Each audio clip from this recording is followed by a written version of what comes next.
Le département architecture est très spécifique dans le paysage national puisqu'il y a 20 écoles d'architecture et nous sommes la seule qui a un département d'architecture et qui relève donc d'une école d'ingénieurs. Alors la spécificité aussi de notre département architecture, c'est qu'on recrute à Bac+1.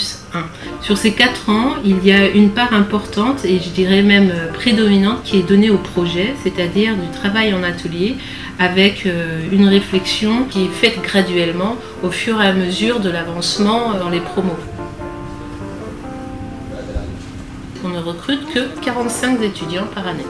Donc ce sont des toutes petites promos et par rapport aux enseignants, il y a un très fort relationnel. Nous connaissons nos étudiants, ils nous connaissent et il y a aussi une très grosse pédagogie axée autour de la co-formation, la formation par le groupe.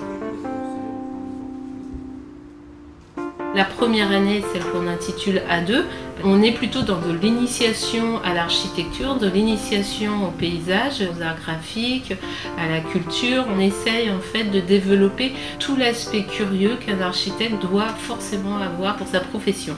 En A3, on demande aux étudiants de savoir utiliser déjà des outils de conception, c'est-à-dire qu'on ne réfléchit plus l'architecture comme un objet tout simple, mais là on le contextualise par rapport à un milieu, par rapport à un environnement.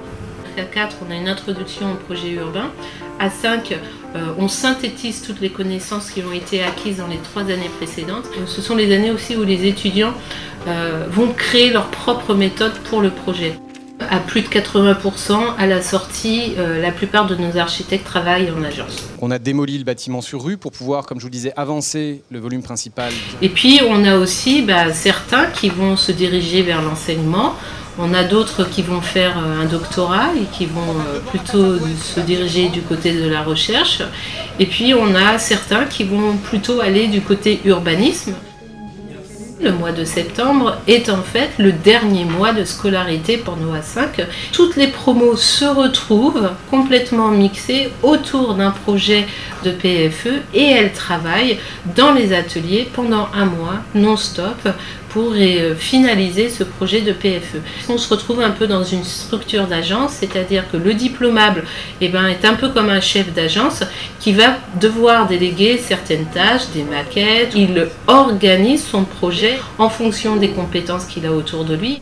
Les 2 derniers jours donc, de la charrette sont consacrés à la soutenance. On a donc l'étudiant qui va présenter son projet devant un jury en général composé d'un minima 13 personnes. On fait en sorte qu'il y ait 70% qui sont des gens extérieurs à l'INSA de Strasbourg. Pour l'étudiant, c'est le dernier moment pédagogique d'avoir un vrai retour aussi sur son travail.